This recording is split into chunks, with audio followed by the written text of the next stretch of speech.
messieurs, bonjour. Merci d'être avec nous de nouveau sur Canal Algérie. On est très heureux de vous retrouver, encore une fois en direct, comme chaque dimanche et lundi. On était là hier, on est là aujourd'hui, jusqu'à 16h15 avec des invités. Et oui, hier, il y avait des invités très intéressants et ce sera le cas également aujourd'hui. On va complètement changer de sujet. Hier, on a beaucoup parlé de PNL et j'espère que vous avez appris des choses sur cette nouvelle technique très à la mode en ce moment. Et on avait eu la chance de recevoir le seul, l'unique Algérien, coach en PNL et même en Afrique. Aujourd'hui, ça va être autre chose. On parlera de littérature dans quelques instants avec un prodige, c'est comme ça que j'ai envie de l'appeler. Et lui, il s'appelle Fateh Boumehdi. Il est journaliste déjà à la chaîne 3, mais il est aussi écrivain. Il a à peine 26 ans et il en est déjà à 3 romans que voici, que voilà.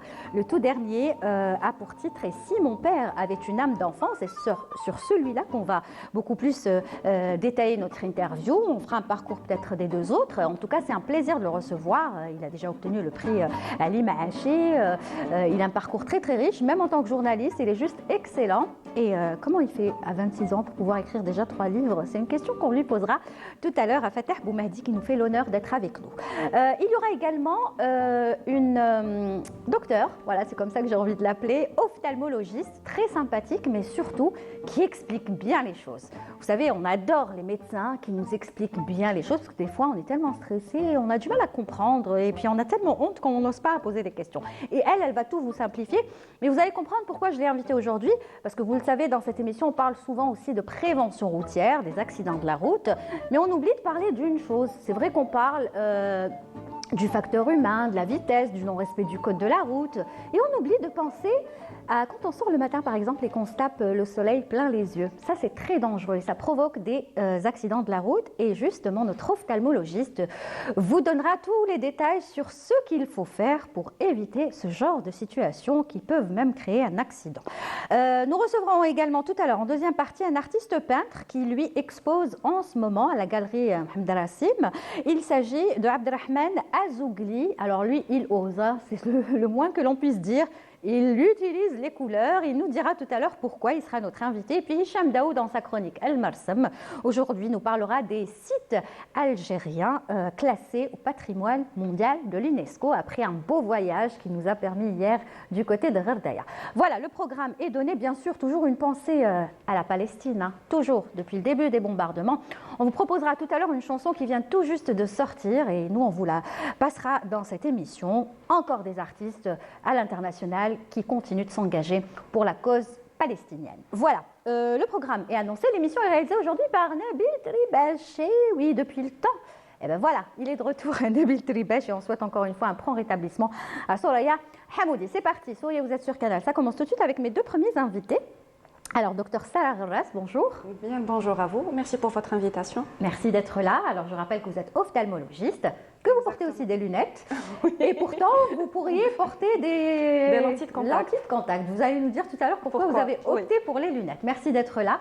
Fateh Boumehdi également est avec nous. Bonjour Fateh. Bonjour Lilia, merci pour l'invitation. Je suis vraiment ravie d'être parmi vous. C'est moi qui suis honorée parce que je me sens toute petite devant toi. 3 livres, oh là là, je me dis à 26 ans, il a déjà 3 romans.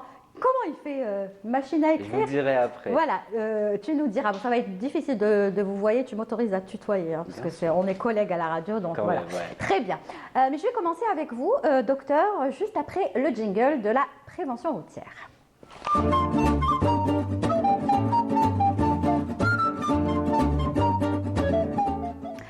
Alors, docteur, comme je le disais tout à l'heure, quand on parle des accidents de la route, on pense souvent à la vitesse, au non-respect du code de la route, à la somnolence, la fatigue. Et puis, on oublie les yeux aussi et tout ce qui peut être lié à la vue, notamment les rayons de soleil, un soleil qui tape. Moi, ces jours-ci, oui. C'est pour ça que je vous ai choisi pendant cette période, parce qu'il a fait beau, il continue à faire beau. Et le matin, spécialement le matin, des fois on est dans une direction où on a le soleil en plein visage et je peux vous assurer que moi ça m'est déjà arrivé, c'est un moment de panique. on ne sait plus quoi faire, on ne sait plus si on doit avancer parce qu'on ne voit plus rien. On est ébloui par la lumière du soleil. C'est un moment d'éblouissement où on perd la vue pendant quelques secondes, mais ces quelques millisecondes peuvent être cruciales et pour le conducteur ou pour les autres, c'est-à-dire pour les personnes qui sont dans l'entourage proche. C'est uniquement dû à un rayonnement, c'est-à-dire une exposition excessive de l'œil, c'est-à-dire du photorécepteur. Ce que c'est qu'un photorécepteur, il faut savoir, c'est quelque chose qui capte, c'est des cellules qu'on a à l'intérieur de l'œil qui captent le rayon lumineux et qui transmet l'information visuelle. Donc c'est quand ils sont trop stimulés, parce que par cet excès, ou à un moment, il y a un bug. C'est comme si vous chargiez un appareil électrique avec un ampérage ou un voltage qui soit excessif et l'appareil ne fonctionne pas. C'est exactement ce qui se passe au niveau de l'œil quand on a ce soleil qui est très important au niveau des yeux. Donc idéalement, toujours penser à utiliser son pare-soleil et avoir des lunettes solaires de bonne qualité, toujours dans sa voiture ou dans son sac, mais idéalement dans sa voiture, surtout si on fait un trajet quotidien. C'est-à-dire si on prend sa voiture tous les jours pour se rendre ou au travail, ou pour faire les courses, ou pour déposer les enfants, etc. Justement, vous le dites, hein, comme l'image qu'on est en train de voir du conducteur avec sa paire de lunettes de soleil, sauf que c'est ce que vous demandez à tous les conducteurs en tant que spécialiste, c'est d'avoir toujours une seconde paire de lunettes dans sa voiture, on n'enlève pas. Oui, parce qu'on ne sait pas à quel moment on va être confronté au soleil. Toute l'Algérie est un pays qui est extrêmement ensoleillé. On a un ensoleillement qui est très important tout au long de l'année.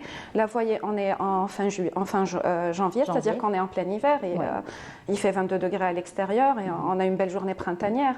Donc oui, avoir toujours une seconde paire de lunettes de soleil qu'on va mettre dans sa boîte à gants, on la met de côté, on ne l'utilise qu'en cas de besoin. D'accord. Et pour ceux qui vont acheter leur paire de lunettes, la dernière fois... Ça ne règle rien en fait de prendre une paire de lunettes pas chère, bon marché. C'est-à-dire réellement au niveau des marchés, 800, 600 dinars, ça ne règle absolument rien. On pense faussement être protégé du soleil. Or, là, il y a un double risque. D'une part, on n'est pas protégé, on est toujours ébloui. Et d'autre part, on expose la rétine, c'est-à-dire la couche la plus interne de l'œil, là où il y a ce récepteur, cette cellule qui capte, qui est très sensible en fait à la lumière. Et on est en train de l'exposer davantage au soleil. Et sachez que plus on est exposé au soleil, à l'ensoleillement de façon générale, plus la rétine, c'est-à-dire il y a des dommages qui sont causés au niveau de la rétine. Donc, du coup, Donc évitez s'il vous plaît, parce qu'il y en a qui se disent oui, je ne peux pas me permettre d'aller acheter une paire de lunettes qui coûte assez cher, donc ils préfèrent aller acheter, comme on le disait, une paire de lunettes à 800 dinars. Mais finalement, au long cours, c'est un bon investissement parce que les paires, elles sont entre 7 000. Je ne donne pas des marques parce qu'il y a des paires qui coûtent excessivement cher en fonction de la marque. Mais réellement, une paire de lunettes solaires protectrices. C'est-à-dire que limite, vous pouvez prendre le cadre là à l'extérieur à 800 dinars et demander juste à votre opticien, parce que les opticiens le font, ils vous font des paires de lunettes solaires, c'est-à-dire à votre demande, en fonction du cadre que vous choisissez vous-même. Vous n'êtes pas obligé de débourser, c'est-à-dire les plus de 10 000 dinars pour une paire de lunettes solaires. Prenez un cadre à l'extérieur, mais réellement que les verres soient faits par un professionnel. Voilà. Là, on est en train de protéger ses yeux. C'est très facile de se cacher derrière des excuses, mais des solutions existent. Elles existent pour toutes les bourses, honnêtement. Exactement, et surtout pour éviter un accident de la route et le provoquer, parce que des fois on le provoque. Nous, on n'est pas victime d'un accident de la route, mais ce sont d'autres personnes qui, de notre faute, vont pouvoir donc provoquer un accident de la route. Justement, en parlant des opticiens, oh là là, par exemple, l'image qu'on est en train de voir, on n'aimerait pas voir ça sur nos routes, s'il vous plaît. Hein, et donc, il faut porter des lunettes de soleil. Justement, en parlant d'opticiens, il y en a beaucoup qui se plaignent de ne pas avoir le bon opticien. C'est-à-dire, il y a même des gens qui se disent, oui, on se trompe souvent dans c'est une réalité, c'est une vérité. C'est-à-dire, Comment choisir son bon opticien ? Se référer à son ophtalmologiste, sincèrement. C'est l'ophtalmo qui va vous adresser. C'est-à-dire, personnellement, je dresse une liste d'opticiens en fonction d'où le patient habite, c'est-à-dire de l'adresse du patient, parce qu'avoir un opticien à côté, c'est aussi un avantage. Comme ça, le patient pourra se déplacer plus facilement, se rendre plus facilement à son opticien. Mais sincèrement, se référer à son ophtalmologiste. D'accord. Voilà. Alors, docteur, j'en profite puisque vous êtes là. Les personnes, par exemple, d'un certain âge, les personnes âgées, qui ont peut-être des problèmes aux yeux. Parce que même les yeux vieillissent. Voilà. Les yeux vieillissent à partir de 40 ans. Est-ce qu'elles doivent continuer à conduire ou pas ? Alors, la bonne nouvelle, c'est-à-dire la bonne chose, la loi qui a été faite par le gouvernement, c'est que les personnes à partir de 70 ans sont obligées de passer chez l'ophtalmologiste pour renouveler leur permis de conduire chaque 2 ans. Et ça, c'est super. Et j'ai une autre bonne nouvelle à vous annoncer. La dernière fois, à la chaîne 3, on a parlé du fait d'obliger les chauffeurs, c'est-à-dire les routiers, à passer chaque année. Je vous ai dit que la loi existait déjà pour les taxieurs. C'est récent. Oui, donc ça fait 2 jours. Oui, ça a déjà. On vous a entendu, quoi. Je vous promets que ça a été déjà appliqué pour les chauffeurs qui font les trajets, c'est-à-dire les chauffeurs qui font qui prennent les longs bus, trajets. les longs trajets, oui, les transports communs. En commun. Exactement. Et là, ça se fait. Donc ça, c'est une parenthèse. Mais pour revenir au sujet âgé, oui, c'est-à-dire, oui, il y a beaucoup de problèmes de santé qui viennent avec l'âge, y compris au niveau des yeux, c'est-à-dire l'apparition de la cataracte. Sachez que la cataracte, c'est quoi?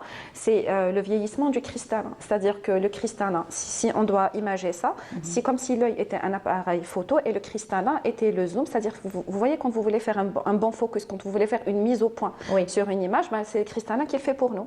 Sauf que ce cristallin-là, à partir de 40 ans, il perd de sa souplesse, il perd de sa transparence également. Et là, c'est ce qu'on appelle l'apparition de la cataracte. À partir du moment où la cataracte apparaît, donc déjà, le premier signe, c'est l'éblouissement qui devient excessif, pour revenir à l'éblouissement.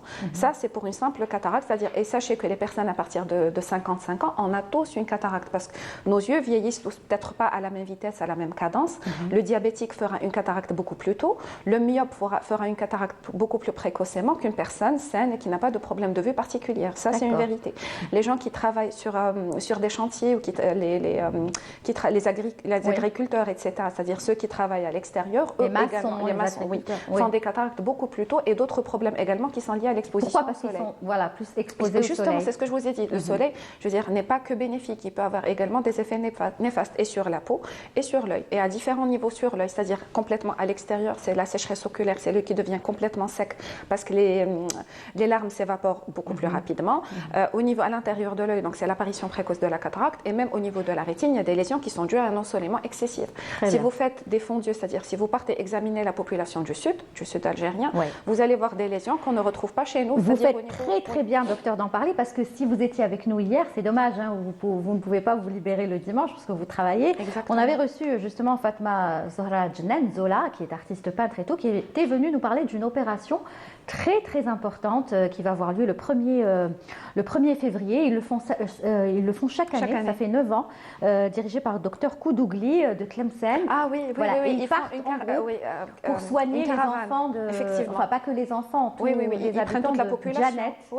Alors, je sais qu'il y a un groupe d'ophtalmologistes, il y a des cardiologues, il y a des dermatologues, il y a même des pédiatres. Ils font un travail extraordinaire. Je les suis sur les réseaux sociaux. Voilà, et on a vu qu'il y a beaucoup de gens originaires donc de Janet qui souffrent de cataracte. Non, mais eux, ils choisissent beaucoup plus. Janet, je vous dis pourquoi. Parce qu'en fait, il n'y a pas d'ophtalmologiste privé. Il n'y a pas cette spécialité-là. Et pas que l'ophtalmo. Mais effectivement, il y a un grand mouvement associatif qui se fait, c'est-à-dire dans ce sens. Mais indépendamment de ça, il y a ce qu'on appelle, avant que je ne quitte l'hôpital, ça existait déjà, c'est-à-dire ce qu'on appelle c'était pas le jointage, mais le jumelage, je crois, entre les hôpitaux, les grands hôpitaux d'Alger et les hôpitaux du Sud, c'est-à-dire où chaque 2 mois ou chaque 3 mois, il y a une équipe du CHU, que ce soit par exemple l'hôpital de Bnimsous, l'hôpital de Parne et l'hôpital de Bab el Oued. C'est une aventure multidisciplinaire. Ils partent pour 2 à 3 semaines pour essayer de rendre le maximum de services à la population locale. Très bien. C'est-à-dire que l'accès aux soins au Sud est beaucoup plus compliqué qu'au Nord. D'accord. Et puis peut-être une autre question, parce qu'on parle souvent de la lumière, forte lumière du jour, naturelle du soleil, mais la nuit aussi. La nuit, il y a beaucoup d'accidents, malheureusement. Et la nuit aussi. Il y a soit un manque de lumière, soit on est ébloui aussi par les phares qui viennent en face. Dans l'autre sens. Donc, qu'est-ce qu'il faut faire? Il faut avoir aussi une paire de lunettes qui nous protège de ça? Alors, si on est porteur de lunettes porteur de lunettes de correction, ce qui est mon cas, c'est-à-dire si à la base déjà on a besoin de porter des lunettes. Et c'est-à-dire juste une parenthèse. On est obligé de passer chez l'ophtalmologiste pour avoir notre certificat, et donc le certificat stipule qu'on est censé avoir une certaine acuité visuelle corrigée, c'est-à-dire on peut porter des lunettes pour conduire, c'est-à-dire ceux qui portent des lunettes ne sont pas mis de côté pour le permis de conduire, mais on est censé les avoir à chaque fois. Donc à partir du moment où on a une paire de lunettes de correction, on peut mettre des filtres, c'est-à-dire, et ces filtres-là vont minimiser considérablement l'éblouissement. Après, voilà, c'est-à-dire que pour ceux qui ne sont pas porteurs de lunettes de correction, de lunettes correctrice, on peut avoir des verres neutres, c'est-à-dire sans correction, mais avoir un traitement anti-éblouissement sur un verre neutre. Ça aussi, ça existe. Donc tout existe aujourd'hui pour faciliter la tâche au conducteur, n'est-ce pas? Oui. Par rapport aux yeux. On est en train de parler des yeux, exactement. Très bien, donc il faut juste aller... et puis vous me dites souvent, il faut que ça devienne une habitude d'aller au moins consulter n'importe quel médecin. Exactement, comme chez le dentiste, c'est une fois par an pour vérifier que tout va bien. Parce qu'il y a des maladies insidieuses, il y a des maladies qui sont asymptomatiques. Je parle parle souvent du glaucome, il n'y a pas que le glaucome, parce que le glaucome, ce qui est particulier dans la maladie du glaucome, c'est que c'est asymptomatique et que ça atteint le champ visuel. Et ce qui est endommagé ne peut être réparé, parce qu'on est en train de parler de cellules neurologiques. Donc à partir du moment où le champ visuel est complètement rétréci, c'est-à-dire le stade ultime, c'est la perte totale de la vue. Et c'est terrible parce que c'est quelque chose qu'on peut prévenir, c'est quelque chose qu'on peut guérir. Il faut juste aller voir son médecin une fois par an régulièrement, surtout à partir de 40 ans. Voilà, tout simplement. C'est vrai, à partir de 40 ans, les yeux... Hein, c'est là où l'œil commence à vieillir réellement. C'est normal, non? Oui. Oui, parce que des fois, quand je me dis, j'arrive plus à voir de près, donc je suis obligée d'éloigner mon téléphone, c'est normal. Ça va, je suis normale. C'est le cristallin qui n'arrive plus à zoomer. C'est ce que je vous ai dit tout à l'heure. J'ai dépassé la quarantaine, ça y est, très bien. Merci docteur, vous restez avec nous, on va continuer tout à l'heure à dire quelques mots. D'abord, j'aimerais te poser une question, Fatah Boumehdi. Est-ce que toi, tu portes des lunettes? Parce que je te vois des fois avec des lunettes, c'est des reposantes ou des lunettes Effectivement, pour je lire? suis myope. D'accord. Donc, je suis obligée de porter des lunettes quand je conduis. Très bien. Et ça aide beaucoup. Et parfois, j'ai du mal la nuit, donc il me faut des lunettes. Et donc, la nuit, qu'est-ce qu'il faut qu'il fasse? Déjà porter ses lunettes, sur la table, gentiment posées, et éventuellement faire juste un traitement anti-reflet. Là, ça va, il me voit. Ouais. Tu me 5 vois sur bien. 5. Très bien. Et quand tu écris, j'imagine que tu portes des lunettes. Pas forcément. Non, pas forcément. Le PC, parfois, j'ai mal aux yeux, donc je suis obligée de porter des lunettes. D'accord. Mais c'est-à-dire, s'il est myope, il a une bonne vision de près. C'est la vision de loin qui est... Parfois, la lumière fait un petit peu mal quand même. C'est vrai, mais ça c'est pour toutes les personnes qui travaillent sur PC, même s'ils ne sont pas myopes. Mais ça c'est l'exposition aux écrans, ça c'est autre chose. C'est un autre volet. Oui. Peut-être quelques mots sur nous, ça nous intéresse. Hein, D'accord. Le PC et pour, tout. Pour, on pour travaille les beaucoup personnes sur le qui PC. travaillent beaucoup sur PC, c'est-à-dire sur ordinateur, après 2 heures de travail, faites une pause. C'est très important de faire une pause. 2 heures quand même, c'est pas un peu long, 2 heures? Il y a des gens qui sont entre 8 et 10 heures sur ordinateur. Vous ne pouvez pas leur demander de faire une pause. Idéalement, c'est chaque 20 minutes, mais on ne peut pas. C'est-à-dire parce qu'il y a un travail qui doit se faire de toute manière. Et il y a des gens, c'est-à-dire même pour les informaticiens, etc., qui passent plus de 12 heures sur PC, etc. Donc, je leur demande au moins, c'est-à-dire après 2 heures, faire une pause de 10 minutes, avoir des larmes artificielles à côté. Pourquoi? Parce qu'en fait, à partir du moment où on est exposé à un écran, il y a le réflexe de clignement qui disparaît complètement. C'est pour ça qu'il y a cette gêne et cette douleur, parce qu'on n'a plus de larmes au niveau des yeux. Et ce n'est pas quelque chose qu'on contrôle, en fait. C'est fait de manière inconsciente, c'est-à-dire l'œil ne cligne plus ou cligne de moins en moins, on va dire. Il y a le réalisateur Tribesh, bien sûr, qui nous dit, là il est en face des écrans à la régie, il y a plein d'écrans, et il dit il ne faut pas dépasser combien? Donc 2 heures, c'est ça? C'est pas ne pas dépasser, c'est faire une pause après 2 heures. Faire une pause. Voilà, faire une pause. Ouais, mais l'émission, pas pas arrêter 2 heures. de travailler, c'est pas ça. Tu restes à ta place, faire tu des ne petites bouges pauses, pas. mettre des larmes artificielles et voilà, essayer de regarder au loin, c'est-à-dire pour ne pas rester uniquement sur une vision de près. D'accord, faut ça pas repose, fixer. Exactement, ça repose et les yeux et le cerveau et ensuite reprendre son activité. Très bien. Et soyez très prudents sur la route, vous savez ce qu'il vous reste à faire. Hein. Ne trouvez pas des excuses, des prétextes. Et je pense que ce que vous venez de dire, ce que vous avez dit tout à l'heure, avoir sa 2e paire de lunettes de soleil dans la voiture, c'est important. C'est important. C'est-à-dire, c'est même pas la peine de l'emmener, il faut la laisser dans la voiture. Comme ça, si on a une situation comme ça, on sort, hop, tout de suite, sa paire de lunettes. Ouais. On est à l'aise.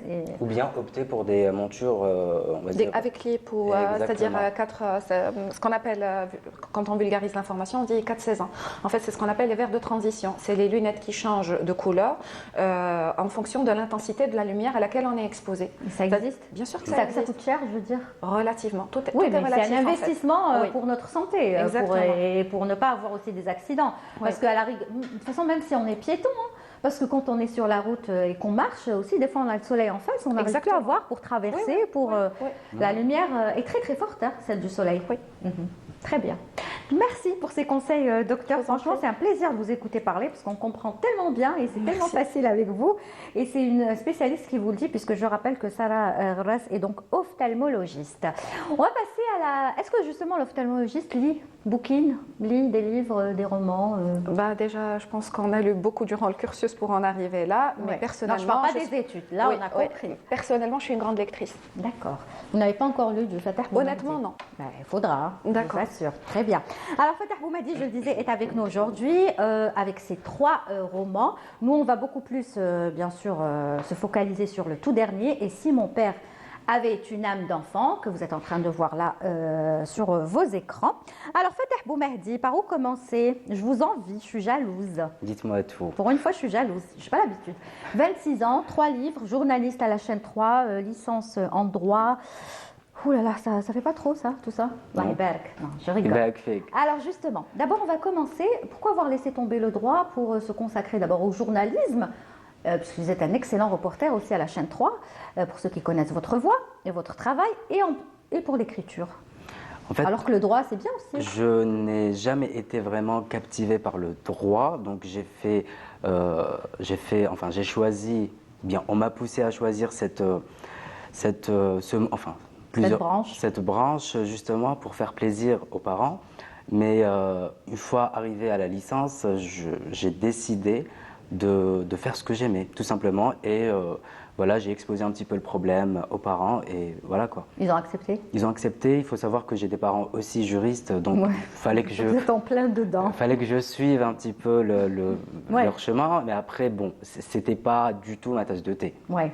Mais il faut savoir aussi que les Boumadi, vous auriez pu être aussi, je sais pas moi, céramiste, par exemple. Ouais, parce que pourquoi pas. Boumadi est très connu dans le monde de la céramique, l'artistique et tout. Mais vous êtes artiste quelque part, puisque voilà, vous écrivez aussi des livres. Alors, si on prend le premier, alors avec toi, je perds mes repères. C'est le premier, hein, c'est celui-là, on a déjà l'affiche. Avec toi, je perds mes repères. Tout petit, mais consistant. C'était le premier, on est en train de le voir. Édition El Ibriz, le deuxième, Chambre 36, et c'est sur celui-là que je vais m'arrêter parce que celui-là a eu le prix Ali Maachi 2021. Là, ça devait être waouh. C'était beaucoup d'émotions. Je m'y attendais pas du tout. Et je venais de débuter, en fait, j'ai débuté dans le domaine de l'écriture. Je m'y connaissais pas trop et c'était vraiment une très très belle surprise. Je m'y attendais pas. Fierté aussi. C'est une fierté et c'est important les prix littéraires dans une carrière, dans la carrière d'un auteur. Donc voilà, c'était l'éblouissement. Sans parler votre participation à différents salons du livre, vente dédicaces, salon international aussi du livre, le SILA. Maintenant, vous participez chaque année. Vous êtes là, présent. Effectivement, j'essaie un petit peu d'écrire chaque année. Bon, j'essaie pas de trop forcer la cadence, écrire quelque chose de bien, de consistant, qui touche, mais ne pas écrire un petit peu du n'importe quoi. C'est-à-dire, comment vous écrivez? C'est à la demande de l'éditeur qui vous dit, voilà, Fatah, ça a marché, je veux que tu m'écrives un livre que je vais t'éditer, ou c'est vous, votre instinct, votre inspiration? Alors, jusqu'à présent, c'était un petit peu mon instinct, c'était un besoin. Mais là, je pense que je vais écrire régulièrement et suivre un petit peu cette cadence-là, chaque année un roman. Oui, mais vous n'avez pas peur de ne pas être inspiré? Des fois, on n'est pas inspiré aussi. Écoutez, le syndrome de la page blanche, je l'ai connu sur les 3 premiers. D'accord. Donc, il y a des passages où j'ai vraiment plus rien à écrire. Limite, je n'arrive même pas à écrire un mot ou bien placer un mot. Ouais. Mais ça vient. Je pense qu'il ne faut pas trop se forcer à écrire et ça vient seul. Et parfois, l'éditeur est là pour brusquer un petit peu l'auteur. Très bien. Alors, ce qui relie les 3 livres, les 3 romans, je le rappelle, Avec toi, je perds mes repères, Chambre 36, prix Ali Maachi 2021, et le tout dernier, Et si mon père avait une âme d'enfant. Avant de parler du livre, ce qui relie les 3 déjà, c'est le côté psychologique qu'on retrouve dans les 3 romans. Je peux citer par exemple Pervers narcissique, Des âmes tourmentées, Hôpital psychiatrique, oulala. Pourquoi il y a une forte présence de sujets psychologiques dans vos 3 romans? C'est votre style à vous? C'est votre empreinte? C'est pas vraiment mon style ou bien mon empreinte, mais je pense que j'ai toujours été captivé par le raisonnement de l'être humain. Donc le cerveau de l'être humain m'intrigue et j'ai de la matière quand je cherche, je fais un petit peu de recherche sur les maladies psychiatriques ou psychologiques. Donc j'ai de la matière et ça me pousse à découvrir encore plus et aussi à découvrir le raisonnement, ou bien les attitudes de l'être humain en général. Donc le premier, par exemple, j'ai choisi le sujet ou bien la thématique du pervers narcissique parce que je trouve que c'était assez répandu et beaucoup ne savaient pas trop où bien mettre le mot là-dessus. Donc j'ai participé au Salon international du livre d'Alger en 2019 et j'étais vraiment étonné, j'ai eu pas mal de lecteurs qui m'ont dit, et ça m'a fait énormément plaisir, on s'est reconnu à travers ce livre-là. On vit la même situation. Est-ce que c'est autobiographique ou pas? C'est pas autobiographique. Moi, je choisis un petit peu les sujets qui touchent. Si j'arrive à toucher une personne, c'est déjà beaucoup. C'est des regards extérieurs alors. Voilà, moi j'observe et j'analyse énormément. Derrière mon côté, je suis journaliste également, donc j'analyse. Est-ce que ça aide justement d'être journaliste et en même temps écrivain? Certainement. Parce que vous êtes beaucoup en contact avec les gens, c'est ça. C'est ça. Et ça m'aide énormément, que ce soit sur le côté descriptif ou bien le côté, je rencontre des personnes vraiment marquantes parfois. Et, Comme moi. Bah Vous allez oui, écrire un livre sur moi? oui, pourquoi pas. Et lors des missions, les différentes missions, donc je me déplace un petit peu partout en Oui, Algérie. Et vous ça, avez fait j'adore beaucoup, ça. hein, beaucoup de J'adore. wilaya. Et ça m'inspire aussi parce qu'il il faut pas se mentir, l'Algérie c'est un musée à ciel ouvert. Ouais. Et on a de la matière, Ouais. on peut écrire sur tout. Et par exemple, le Sud est présent, et Ouais. énormément présent dans les 3 livres, non, Ouais. les 2 derniers livres. Oui. Et il y a Alger aussi. Oui, Donc je suis on vraiment... va revenir hein, doucement. Ouais. C'est Il y bien. a c'est aussi bien. le patrimoine architectural. Exactement, c'est ça, c'est pour dire que dans votre livre, bon, il n'y a pas que le côté psychologique, il y a aussi, comme vous l'avez dit, le Sud, mais moi j'aimerais rectifier, quand vous dites Sud, j'aimerais insister sur le mot soufisme. Ouais. Le soufisme est présent aussi dans ce livre-là, et si mon père avait une âme d'enfant, donc je rappelle que c'est le dernier livre, mais avant, on va quand même parler du personnage, même si on ne va pas détailler le livre, on n'aura pas le temps, bien sûr, c'est en plus donner l'envie à ceux qui ne l'ont pas lu d'aller se le De le procurer. découvrir.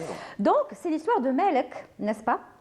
C'est le personnage principal, Melek, voilà, la descente aux enfers, si je puis dire les choses ainsi, de Melek, qui lui est un personnage très tourmenté et qui se sent très très mal aimé, mal compris, voilà, il est un petit peu triste, tourmenté, et il va être confronté à plein d'épisodes durant toute l'histoire. En fait, ce personnage, le personnage principal de l'histoire, c'est pas un personnage qui, on va dire, qui a ses caprices. Non. En fait, la vie ne lui a pas fait de cadeau.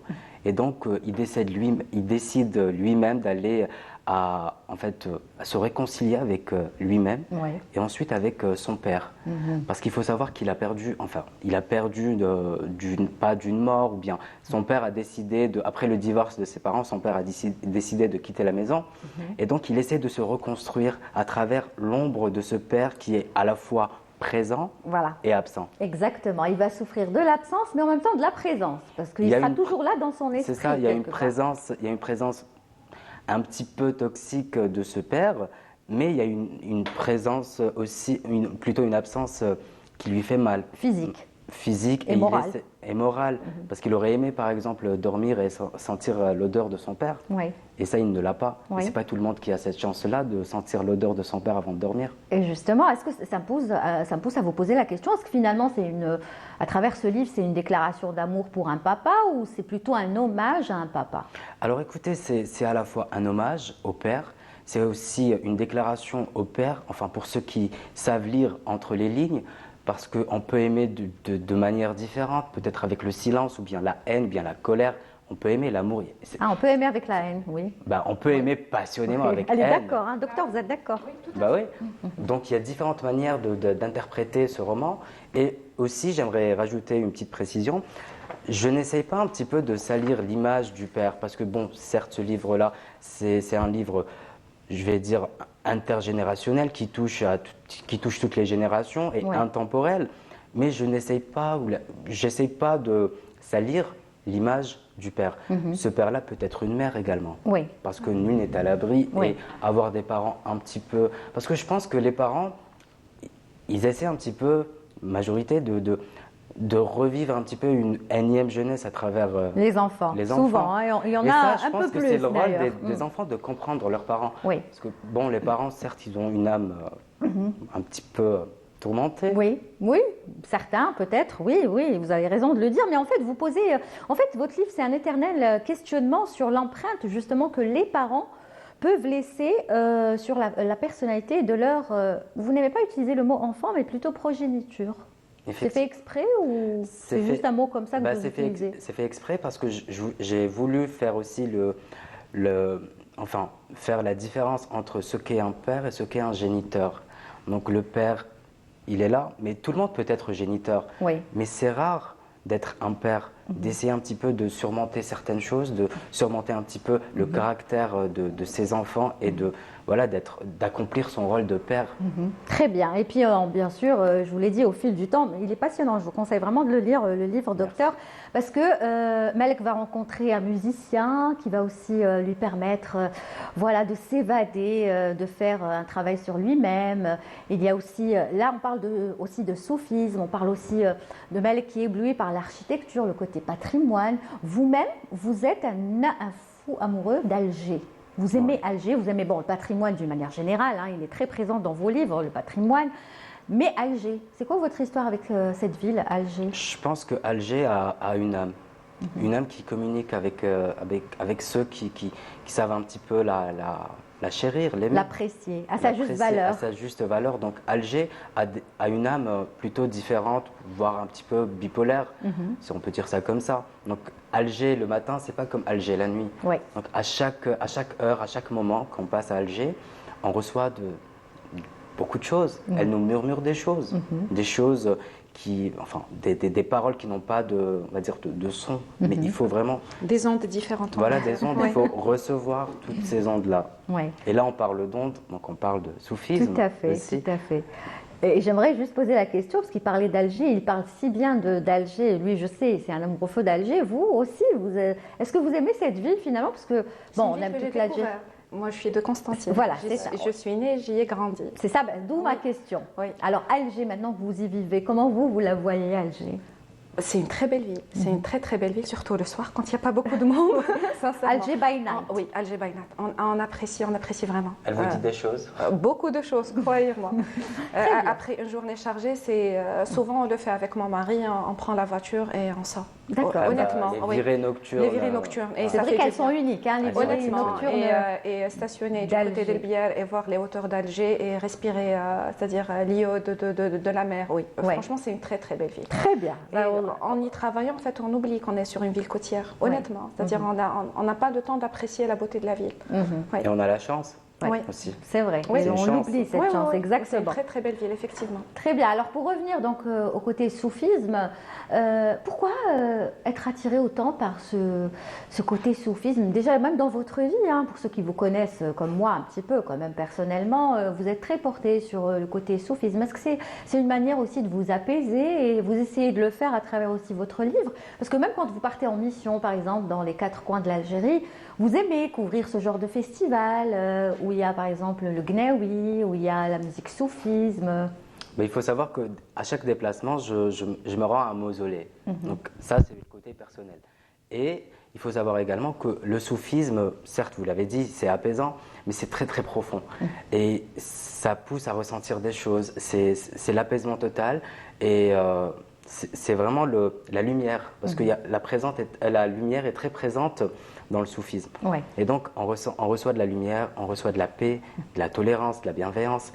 Et je pense que, grâce aux missions, j'ai découvert, ou bien je me suis rendu compte que ce soit au sud, à l'est ou bien à l'ouest, il y a toujours, il y a un ancrage soufi. Il y a plein de mausolées, et il y a des saints patrons, il y a des termes vraiment apaisants, et il y a aussi des rythmes. Oui. Et les rythmes, par exemple, les Isawa ou bien, voilà quoi. Le Meddahat, vous parlez aussi des également. Meddahat aussi, hein, dans J'évoque votre le livre, Meddahat vous parce les que évoquez. c'est grâce à un reportage que j'ai réalisé avec des Meddahat que je me suis rendu compte que effectivement, le Meddahat, il y a aussi un lien avec le soufisme. Ouais. Donc il y a la prière sur le prophète, que la paix et le salut soient sur lui. Il y a plein de rythmes très apaisants, tout ça. Donc voilà, le soufisme, c'est profond, il faut vraiment ressentir les choses. Voilà. Donc, et est-ce que justement ça va continuer comme ça, ce côté, parce que là on l'a vu, le côté architectural, patrimoine, soufisme, est-ce qu'on les retrouvera encore une fois dans le prochain roman? D'ailleurs, est-ce que vous êtes sur un prochain roman? Oui, je suis obligée d'être sur un prochain roman. Pas obligé. J'ai signé un contrat avec mon éditrice. Ouais, voilà. Oui, mais là, il faut fournir un risqué travail. aussi, hein? C'est pas vraiment risqué, c'est du plaisir. Donc elle a confiance en vous finalement. Elle sait que vous allez pondre Bah oui. un livre. J'ai réunion avec elle chaque 15 jours. C'est vrai que c'est très sérieux. Hein. Vous prenez ça vous êtes très au sérieux. C'est aussi un travail. C'est un travail intellectuel. Et je pense, pour revenir à votre question, il y a de l'auteur dans chaque écrit. Donc je ne sais pas s'il y aura, pour le prochain, il y aura du soufisme, ou bien du En fait, ça vient seul. Ça vient seul. Oui, mais est-ce que vous êtes sûr d'être inspiré pour le prochain livre? Parce qu'il faut être inspiré aussi pour écrire. Je pense pour écrire, il faut être hypersensible. Et moi, du moment que j'ai cette sensibilité-là, j'ai pas peur pour les jours à venir. Donc sensibilité et inspiration, c'est différent? C'est la même chose. Ouais. Donc, du moment qu'on a l'hypersensibilité ou bien la sensibilité, Sophie, sensibilité Sophie. voilà. C'est ça. C'est pour ça. Donc, on a automatiquement l'inspiration.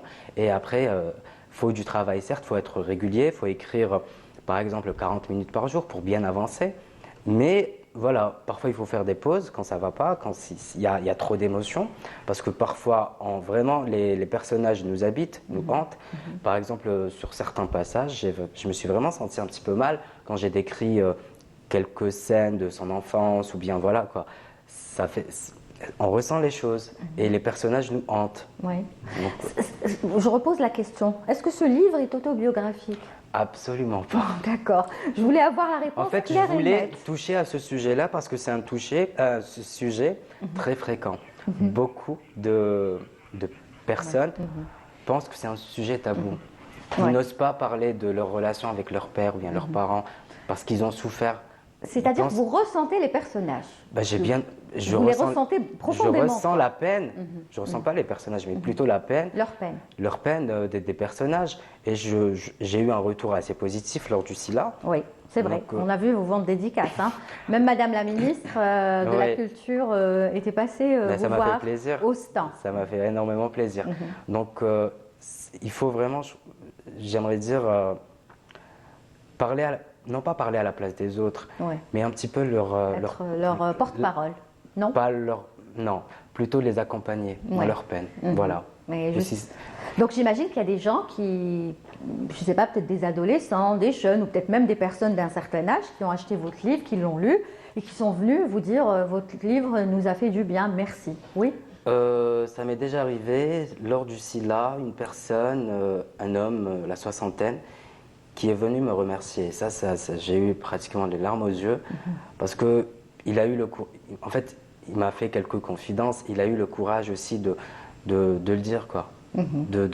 À un certain âge, arrivé à un certain âge, en fait, il s'est dit à un moment donné, il faut un petit peu dire les choses et Ouais.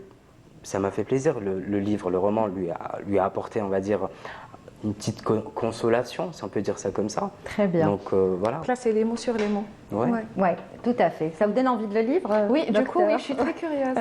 Voilà, en tout cas, est-ce qu'il est disponible encore on le trouve en librairie ou Il là, est, si on l'a plus il est disponible en librairie. Il y a eu plusieurs rééditions. Justement, il y a eu la réédition duquel? Ah Chambre. non, ça c'est Chambre 36. Ouais. Pour dire que ça a tellement bien marché qu'il a été réédité. Parce qu'on a le Chambre 36 que vous êtes en train de voir, mais celui-là, on l'a pas frisé. Donc on va le montrer juste comme ça. Chambre 36, là c'est une autre maison d'édition. C'est les éditions ENAG en collaboration avec le ministère de la Culture et des Arts, justement pour le prix Ali Mahachi 2021. Donc il y a eu une réédition et en fait, il est disponible également en librairie. Waouh, donc si on Il y a n'a les pas deux- l'un, il y a on les deux a versions. l'autre. Il y a les deux versions qui C'est sont la même disponibles. chose ou il y a...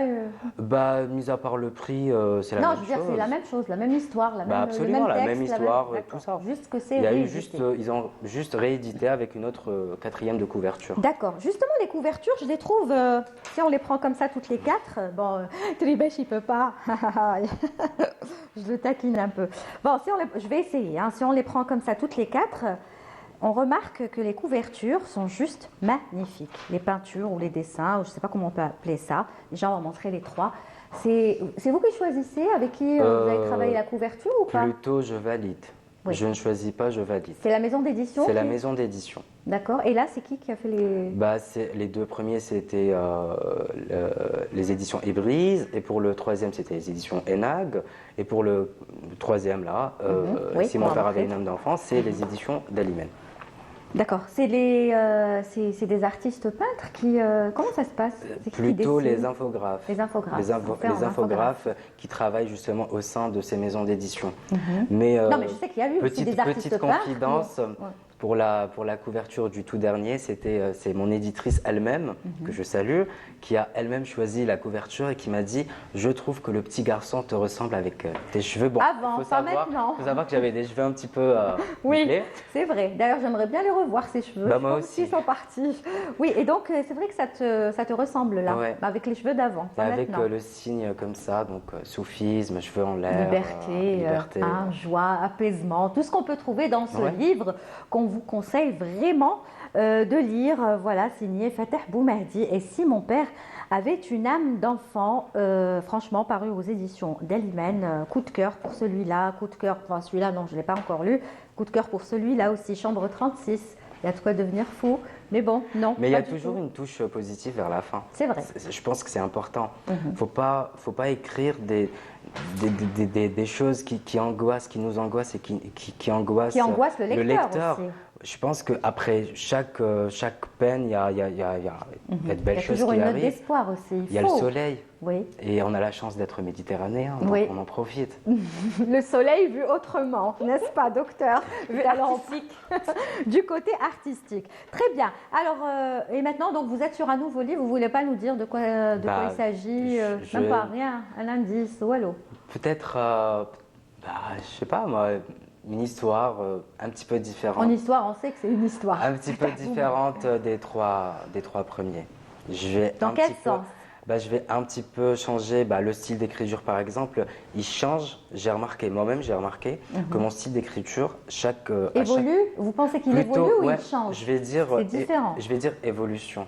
Parce que le troisième, vraiment, j'ai bien bossé là-dessus. Il faut dire que les deux premiers, j'étais jeune. Mais là, J'avais déjà, le 19 troisième, ans. il est plus consistant. hein. Là, à 26 ans, je pense que j'ai pris un petit peu. C'est en forgeant qu'on devient forgeant. Voilà, j'ai pris de la matière, j'ai lu, j'ai énormément lu parce Ouais. que j'adore lire aussi.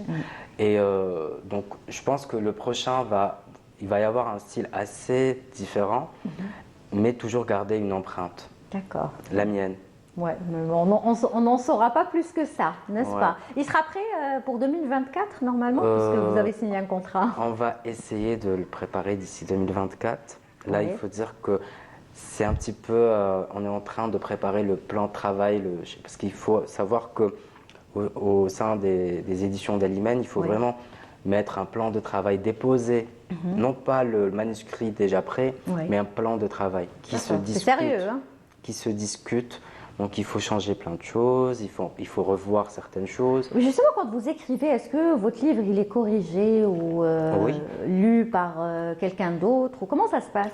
Alors, vous l'envoyez à la maison d'édition. Donc, la maison d'édition, je parle pour mon cas, pour le troisième. Donc, elle l'envoie au comité de lecture. D'accord. Donc, il est lu, donc validé, pas validé. Après, s'il est validé, il y a certaines corrections à faire, certains passages à supprimer, à revoir. Donc, tout est clair sur le PC. Donc, on a le truc rouge qu'il faut supprimer, le truc jaune qu'il faut revoir et le truc bleu à garder. Donc, j'ai eu ces trois couleurs. D'accord. Mais laquelle couleur a... Le Vous avez bleu, le plus. en fait, mon éditrice, c'est pas pour me jeter des fleurs, mais elle a beaucoup aimé parce que ça changeait un petit peu des histoires. Parce que c'est un sujet, beaucoup n'en parlent pas.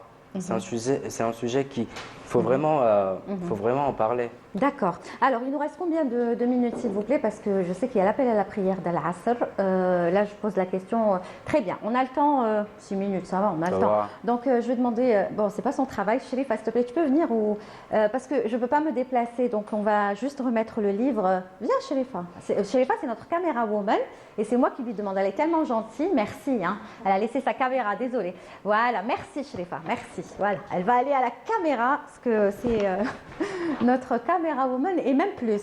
Après, elle me dira c'est quoi son titre exact. Voilà. Chef. Chef comment? Chef OPV. Voilà. Sherifa, merci beaucoup. Alors, Fateh Boumehdi. Oui, Un petit passage quand même. bien sûr. Hum. Donc là, c'est le 5e chapitre. Donc il commence à faire nuit et extrêmement froid. Bien que nous soyons dans le sud, les soirées sont glaciales, alors qu'au petit matin, le soleil est entier, généreux et la température très élevée. Cela fait partie de la magie ou de la particularité du Sahara. Et Cheikh Dada me rassure. Sa présence m'apaise plus que cette odeur.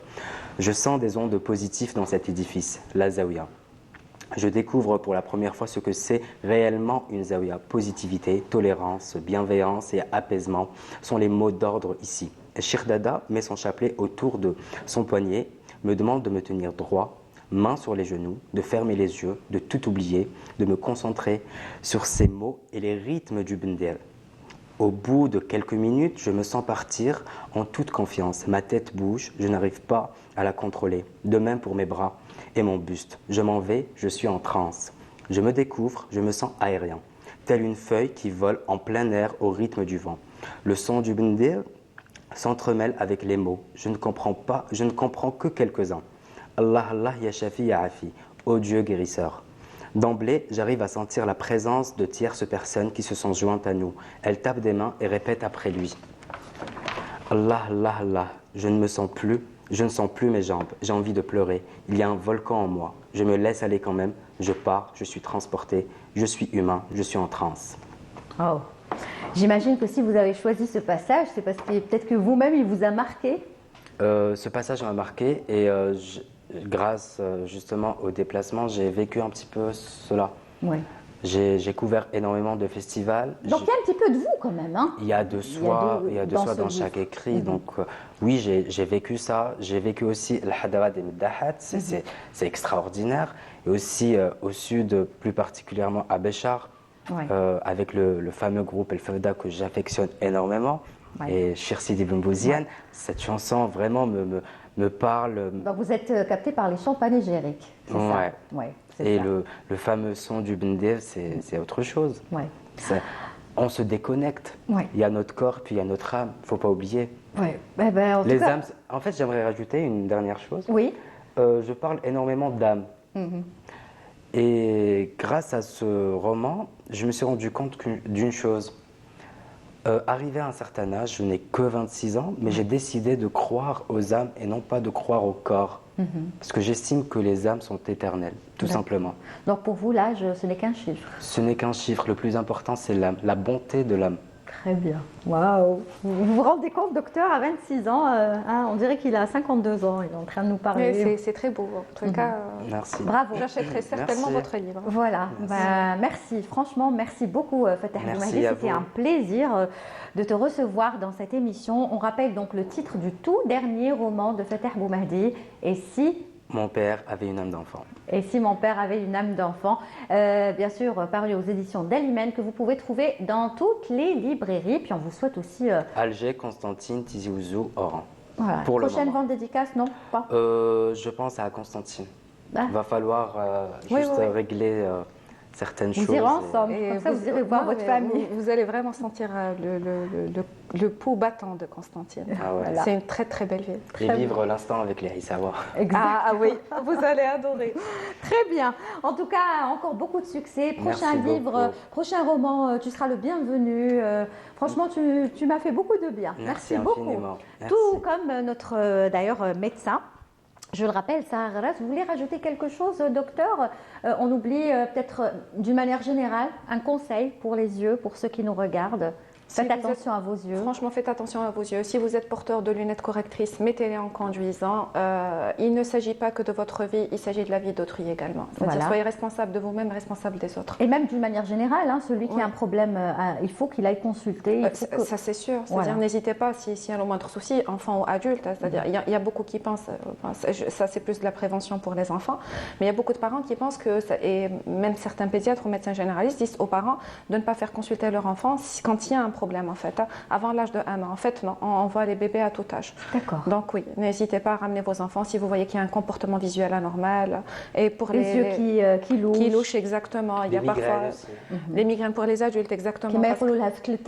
Non. Ah non, ça n'existe pas. Donc vous êtes pour vous, non. Il faut aller consulter. C'est des strabismes, il faut aller consulter. En faisant le fond d'œil, si on est sûr qu'il n'y a rien du tout, c'est un enfant qui sortira quand même avec des lunettes et avec de la rééducation. Très bien. Ça n'existe pas. Et les migraines, vous vous avez raison, parce que parfois ça cache de très très très mauvaises nouvelles. Voilà. Par les exemple, adultes. l'hypertension Voilà, oculaire. artère. Très bien. Pas que, franchement, parce que le glaucome, souvent, il est asymptomatique. Quand on a des douleurs au niveau des yeux, c'est un type particulier de glaucome. Je parlais plus des tumeurs, Ah ouais. oui, oui. L'essentiel, allez, consultez votre. Parce que réellement, Voilà. Docteur Sarah Arras était avec nous, ophtalmologiste. Elle vous a donné des conseils et j'espère que vous allez les suivre. En tout cas, c'est pour votre bien et pour votre sécurité. Il faut vraiment prendre soin de ses yeux, qu'on soit conducteur ou pas, n'est-ce pas, Exactement. docteur? Voilà, vous reviendrez nous voir. Ah, avec Inch'Allah. plaisir. Ben voilà, c'est la Merci première à fois vous. que vous passez à Canal Algérie. Exactement. Et j'espère pas la dernière. Donc, marhaba bik à tout Merci moment. beaucoup. Fatah Boumehdi aussi, c'est la première avec moi et à Oui, Canal Algérie. c'est la première fois avec vous. Ah, génial. Canal Algérie, vous avez déjà passé? Oui, il y a 2 ans. Non, Il y a ça 2 fait ans de cela. longtemps. Oui, ça fait très longtemps. Il n'y avait pas encore Il n'y avait pas livret, encore. Très bien. Et ben vous, tu reviendras la prochaine Avec fois. grand plaisir. Inch'Allah pour le et, prochain. c'est super. Voilà, et on te souhaite franchement beaucoup de réussite. Tu as à peine 26 Merci ans. infiniment. J'espère qu'à 36 ans, tu auras 10 ou 15 Ah non, romans. ça fait beaucoup. Ça fait beaucoup. Très bien. Allah Ibarak, tu le Barak. mérites. Merci Fatah Merci. Boumehdi et Merci à bonne vous. continuation aussi pour ton travail journalistique. Merci. Merci. Allez, tout de suite, je vous propose une pause musicale. La Palestine est toujours dans nos cœurs. La Palestine, on en parle tout le temps, avec des invités, avec de la musique, avec des artistes engagés, comme c'est le cas pour ce trio. Alors, ce trio international qui ont décidé de chanter We Won't Forget. C'est un titre qui est sorti il y a à peine 3 jours et nous, on vous le passe sur Canal Algérie dans l'émission Souriez, vous êtes sur Canal. Une pensée, bien sûr, à nos frères et sœurs palestiniennes. Tahia Falastin, on y va.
Là, c'est une petite chanson, bien sûr, en hommage au peuple palestinien. Toujours, on est avec vous depuis le début des bombardements. Et Inch'Allah, voilà, victoire à nos frères et sœurs palestiniennes. Et tout de suite, nous allons parler donc de tourisme, mais nous allons parler également de peinture, d'un artiste peintre qui est vraiment frappé par les couleurs. Hein, parce que quand vous voyez les couleurs dans ces tableaux, elle vous frappe et c'est très profond. Alors il s'agit bien sûr, Abdelrahman Azougli. Bonjour. Bonjour. Bienvenue merci à vous. de me recevoir ici. Marhaba bik. C'est un plaisir de revoir les studios de Canal Algérie. Canal Algérie, vous êtes le bienvenu. Et bien sûr, Hicham Dao est avec nous pour sa chronique Le Marsam. Bonjour Hicham. Bonjour Lilia. Ça va? Ça va très bien. Hicham, il souffre un peu, il est un peu fatigué et pourtant il est venu. Donc bravo. Ouais, j'étais en torse genou, donc Ça va? j'essaie de... Ça va le genou? Ça va, ça tu va. te fais soigner ou pas? Repos, Repos. pour le moment. J'essaie de me reposer. D'accord. Ça ira, Inch'Allah. Inch'Allah, très bien. Alors, je vais commencer avec vous, parce que c'est vous l'invité, hein, Hicham. C'est Oulid Dar. Oulid Dar.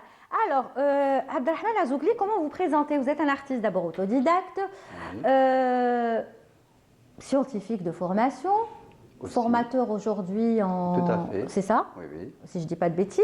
c'est bien le cas. Et pourtant, vous avez choisi la peinture et vous avez aimé cette peinture depuis votre jeune âge, n'est-ce oui. pas? Pourquoi? C'est bien le cas. Alors, D'un scientifique, on passe à un artiste peintre. à vrai dire, le travail artistique, la création artistique commençait déjà dans mon jeune âge. Hein. Et j'avais déjà, même à l'époque du lycée, à l'époque de l'université, je travaillais en parallèle. Ouais. Je réalisais même des petites compétitions, des petits concours.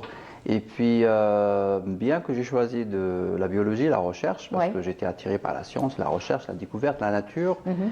et cela n'a pas empêché que je garde mon esprit observateur de la nature, de mon environnement.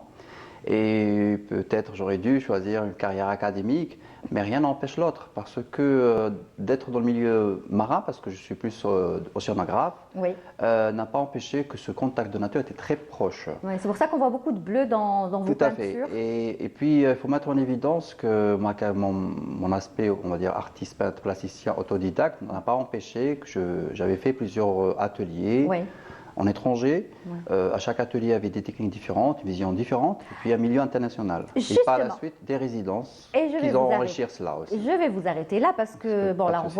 on a vu déjà plein de vos toiles, de très très belles photos, de très beaux tableaux, parce que vous exposez en ce moment à la galerie Mohamed Mohamed Rassim, Rassim. Alger Centre, avenue Pasteur. Donc, c'était prévu que ça se termine C'est prévu le que ça va être le 6 le 6, février. et finalement, Mais il y a un projet de prolongation jusqu'au le 13. ah bah c'est bien, Voilà, C'est un bon signe. c'est un bon signe. 13. Ah, Ouais. jusqu'au 13. jusqu'au 13. 14, c'est bien aussi, hein 13, 14, et Oui, on peut-être me dit 13, mais on va peut-être fêter le 14. Voilà, pourquoi pas. Et vous parliez justement de vos voyages à l'étranger, vous avez beaucoup voyagé, n'est-ce pas? Oui. Et là on voit, ça c'est l'affiche, l'une des affiches, il y en a plein des affiches, alors on ne sait plus Ça, c'est laquelle. Hein. l'affiche que j'ai réalisée. Mhm. Et puis, il y a la similaire qui est réalisée par Agriculture, qui est D'accord. l'officielle, qui est Mhm. affichée au niveau de la galerie. Oui, Et puis, on voit bien que j'ai mis en évidence mes travaux, le titre. Ouais. Et d'une manière discrète, je ne voulais pas mettre les grands formats, une partie des toiles, comme ça Ouais. les gens viennent et découvrent la Découvrent. toile entière. la toile entière, et c'est vrai que c'est impressionnant, d'après les photos qu'on a vues. Elles sont grandes, hein, vos toiles, quand même. Oui, oui, oui, Vous je me peignez suis- sur du grand format. Des grands formats parce que j'ai choisi plutôt comment dire, le travail abstrait avec toujours les influences de mes parcours de On début. rappelle l'intitulé hein, de l'exposition, c'est C'est Couleurs chaudes pour des âmes âmes tourmentées. pour des âmes tourmentées. Tourmentées, Alors, ouais. âmes tourmentées, hein. Tout à l'heure, on a vu ça à travers la lecture. Là, on voit à travers la peinture. J'ai pas fait exprès. Âmes tourmentées, ça veut dire dans le monde entier. Hein. Tout Toutes à fait. les âmes qui sont un petit peu tourmentées, qui sont mal, Qui sont mal. qui vont pas bien. Et vous, Alors, vous leur donnez de l'espoir un petit peu. Voilà, travers c'était ces l'objectif de titre parce que qui dit couleur chaude dit la béatitude, la bienveillance, Oui. l'empathie de son environnement, des gens qui l'entourent et le monde entier. We go into madness, c'est-à-dire les gens commencent à devenir fous Ouais. dans tous les parties du monde, dans tous les coins du monde. Je parle spécialement par rapport à ce qui se passe dans le monde arabe, dans le Moyen-Orient, aussi Oui. bien en Afrique. Et puis, qu'on a quelques travaux. que Vous je- dédiez d'ailleurs quelques travaux. Tout à fait. Il y a quelques quelques travaux qui sont dédiés à la souffrance, déjà par exemple des migrants, à la situation dans le Moyen-Orient, mais aussi la souffrance humaine, la souffrance de la perte, la souffrance en Palestine, en Palestine, la souffrance humaine, mais il y a de toujours manière générale. de manière générale, mais en même temps, j'ai choisi les couleurs chaudes. On voit un peu de puissance, on voit un peu de travail de matière pour véhiculer une image d'espoir, un message d'espoir. Et voilà, que ce soit la tourmente, parce qu'à la fin, même si on arrive au fond, à un moment ou à un autre, il faut remonter. C'est vrai, c'est comme vous qui avez fait océanographie, donc Voilà. c'est ça, il faut toujours remonter, n'est-ce pas Hicham? Ah oui, l'histoire est basée sur les fonds, sur les vagues. Très bien. J'aimerais qu'on voit une petite vidéo. J'ai choisi, je me suis servi de votre page Facebook. Vous parliez un petit peu des ateliers auxquels vous avez participé à travers le monde. Il y a eu un atelier que j'ai trouvé quand même génial en Chine. C'est ça. Donc on va regarder un petit peu parce que vous étiez avec plusieurs artistes, et même notamment des artistes assez, chinois très connus. C'était waouh, c'était du lourd. Hein. Regardez-moi cette belle ambiance qu'il y avait entre les artistes, dont faisait partie justement Abdelrahman Azoukli.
Donc, un Algérien parmi tout ce beau monde, tous ces artistes, niveau waouh, hein, c'était génial. Et c'est à partir de ce moment-là, vous me disiez hors antenne, que vous avez décidé de commencer à peindre sur grand format. Oui, oui, oui, effectivement.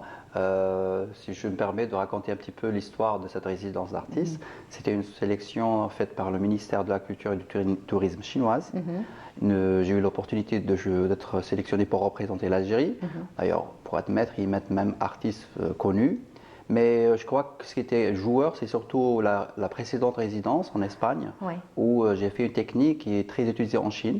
Et je crois que ça a impacté parce que j'ai mélangé un peu l'aspect maghrébin, les symboles avec cette technique. Et c'était le vecteur de la sélection. Le choix. Il y avait une très bonne sélection d'artistes de monde arabe, artistes plasticiens et sculpteurs. Des artistes de la Tunisie, de quelques pays de Moyen-Orient, et l'Égypte, les Émirats et tout. Et l'Algérie, certainement. Nous avons eu la chance de visiter, de connaître le tourisme et l'architecture, le patrimoine chinois. La Chine, comme disait la poète Maya Meissami, c'est le miracle du monde. Et j'ai eu l'opportunité de le voir. Très bien. Mais on a passé vos photos de l'exposition quand vous étiez en train de parler. C'est normal, on ne peut pas vous montrer le réalisateur ce qu'il est en train de faire. Mais c'est pour dire que l'expo donc se poursuit jusqu'au 13 à la galerie donc Mohamed Rassim. Allez-y, vous êtes présent sur place? Alors, pour être honnête, vu mon profil consultant, formateur... pas trop le temps. Voilà, on voit encore vos photos. Oui, et très bien, c'est super. Mais ne vous inquiétez pas, je fais toujours l'effort de passer en fin de journée. D'accord. Et d'ailleurs, entre le 6 et le 13, je vais faire une présence, voir la journée on viendra, complète. pourquoi pas filmer l'exposition. Avec grand plaisir, vous serez les bienvenus. Voilà, très bien. On va passer, vous restez avec nous, on va passer à Hicham Daoud dans la chronique El Marsam. Lui, il va nous parler, ça va peut-être certainement vous intéresser, Abderrahman. El Marsam, c'est tout de suite.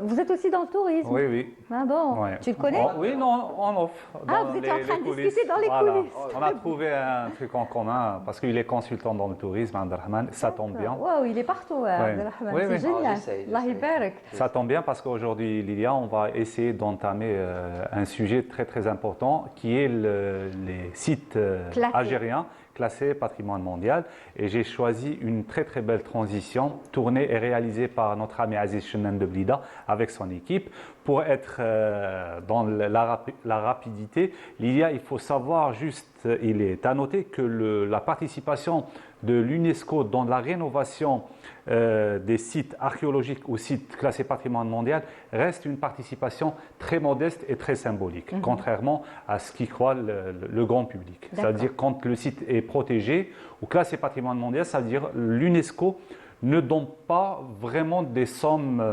importantes pour la rénovation. Ça reste une participation symbolique. Ce qui concerne l'Algérie, nos sites classés patrimoine mondial ont été classés par rapport aux années 80.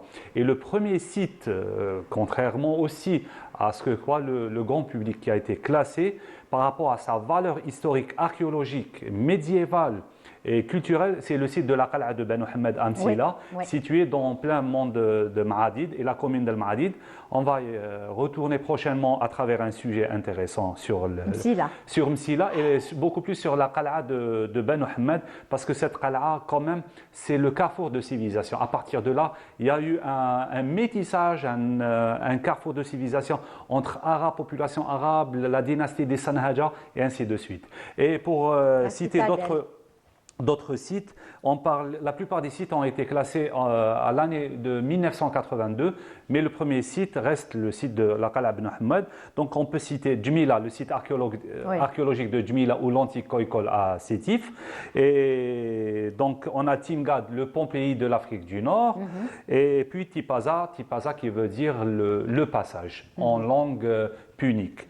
Et il y a aussi le site naturel qui est le parc national ou le parc culturel du Tassili Nadjer. Et le dernier site classé patrimoine mondial, Lydia, je te pose la question si tu as une idée. Par hasard, quand je te dis les sites archéologiques en Algérie. À Tlemcen? Tlemcen, pas les sites archéologiques, autre chose, patrimoine immatériel. Laka, La Casbah. La Casbah d'Alger. Oui, bien Voilà. sûr. Je pensais que tu parlais de... La Casbah Toi, tu d'Alger. avais parlé du rail. Non, non, ça c'est le patrimoine immatériel. Immatériel, Là, je d'accord. parle des sites classés. Matériel. Donc La le Casbah, dernier bah oui. site Je classé. pensais que tu l'avais dit. Non, c'est la Casbah en 1992. Ce qui concerne le patrimoine immatériel, on peut citer le Ahlil de Timimoun, le Sboua de Timimoun, Shidda Tlemcania, la Oui. tenue tlemcanienne. Oui. Et on parle aussi de Rekb de Oulad Sidi Cheikh. D'accord. Et le dernier site classé, c'est le rail algérien en 2022. À Gherdaya, il n'y a pas un site qui est... La classé? vallée du Mzab. Merci Nabil. Là, c'est l'intervention de Nabil Triban. Comment tu Nabil. sais? Comment tu sais? Parce que c'est un mordu de culture, Nabil. Bravo. Merci pour moi. Voilà. Oh là là. Non, parce que c'est le 7e site. J'ai oublié de le citer. Voilà. Nabil. Je suis, franchement, je trouve rien à dire. Vas-y, continue. L'intérêt qui est flalant, c'est à les questions. C'est normal. Vas-y, continue. Vas-y. Donc voilà, donc le dernier site, le dernier patrimoine immatériel, c'est le rail en 2022. Et donc pour ce grand voyage, j'ai choisi cette vidéo tournée par notre ami Aziz Chennan et son équipe. D'accord. Très très bien réalisée. On y va tout de suite. On perd pas de temps.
Voilà, donc on a pu voir cette vidéo qui résume bien un petit peu tout ce que recèle l'Algérie comme site et monument archéologique et classé patrimoine de l'UNESCO. Oui, et on termine avec un des rares aussi patrimoines animaliers qui est le cheval barbe et la façon de Rekba ou la Sidi Cheikh ou dans les Aurès. Donc voilà, en bref, Lilia, c'était un peu le voyage dans les sites archéologiques classés patrimoine mondial. Très bien, merci Voilà. Hicham. On vous retrouvera bien sûr la semaine prochaine Inch'Allah. pour une autre chronique. Et justement, vous-même, vous êtes très branché tourisme puisque vous êtes consultant. Oui, tout à fait, parce que dans mon parcours professionnel, j'étais en charge de la formation des départements, et c'était à un certain moment dans le secteur hôtelier, dont j'ai la chance d'être certifié dans des domaines précis, et je délivre quelques formations pour améliorer la qualité de service, l'accueil du client, la connaissance de la marque, le contact client, et inclure le client dans une atmosphère de chaleureux, de famille. Et surtout, l'objectif, c'est de fidéliser et mettre en avant l'hôtellerie et le tourisme en Algérie, spécialement. Et c'est un domaine très enrichissant. D'accord. Et la partie artistique, vous préférez quoi finalement? Alors, je vais vous répondre tout clairement. L'un consolide l'autre. C'est complémentaire Tout à fait. Par exemple, si je dois réaliser des supports de formation, j'ai le côté artistique qui est là, en mettant plus de couleurs, en ajoutant une texture, de mettre des micro-vidéos. Et la formation, c'est le relationnel, c'est l'humain. Et c'est à ce moment-là que je suis observateur. D'accord. Et quand je suis observateur des autres, j'essaie de faire une lecture profonde et on va dire voir à travers eux. Et à ce moment-là, je récolte des émotions, des sensations, des états d'âme et j'essaie de les mettre après sur la toile. D'accord. Et on va dire que la dernière exposition, l'exposition actuelle, oui, on rappelle, je me suis un peu déchaîné. Couleur chaude Couleur chaude pour des âmes tourmentées au niveau de la galerie Mohamed Rassim. C'est tous les jours jusqu'au 13.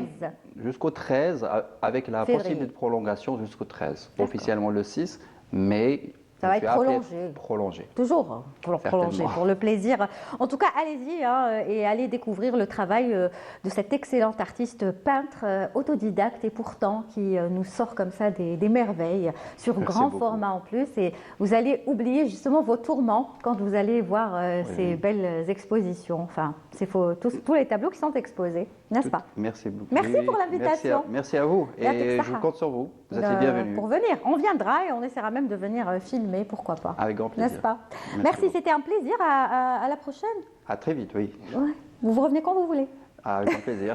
Parce que vous êtes tellement sympa, franchement, je vous assure, vous êtes un peu spécial. Comme tous les artistes, les vrais artistes, voilà. Vous vivez dans votre monde et moi, ce qui m'a impressionné, c'est océanographe, artiste peintre, tourisme, en fait, tout va ensemble. Bah oui, certainement, parce que l'environnement fait ce que nous sommes. Ouais. Et même quelques peintures, quelques visiteurs, ils ont vu un peu de tourmente. Oui. Mais je leur dis, ce n'est pas un travail joli, coloré, juste pour décorer un salon qui raconte une histoire. Oui. C'est la souffrance, même si je ne le vis pas moi-même, parce que tout va bien de là. Vous êtes artiste. Surtout, je suis quelqu'un de très empathique et même si je ne souffre pas autant que d'autres, mais je ne peux pas rester indifférent. Très bien, et vous avez bien fait d'être comme ça. Merci. Allez, c'est la fin de l'émission. Hicham, merci. On se retrouvera donc dimanche prochain avec une autre chronique. Merci à Nabil Tribache d'avoir réalisé cette émission et de m'avoir soufflé tout à l'heure la réponse que Hicham vous a donnée. Bah oui, moi je dis. Hein. C'était l'idée de, bien sûr, Nabil Tribache. Et c'était un plaisir de travailler avec toi, Nabil. À la prochaine, Inch'Allah. En attendant le retour, bien sûr, de Soraya Hmoudi. Merci à toute l'équipe de la régie numéro 7, studio numéro 7, Hajar Bessaït et au Scriptana. Et n'oubliez surtout pas, toujours avec le peuple palestinien, Tahia Falastin.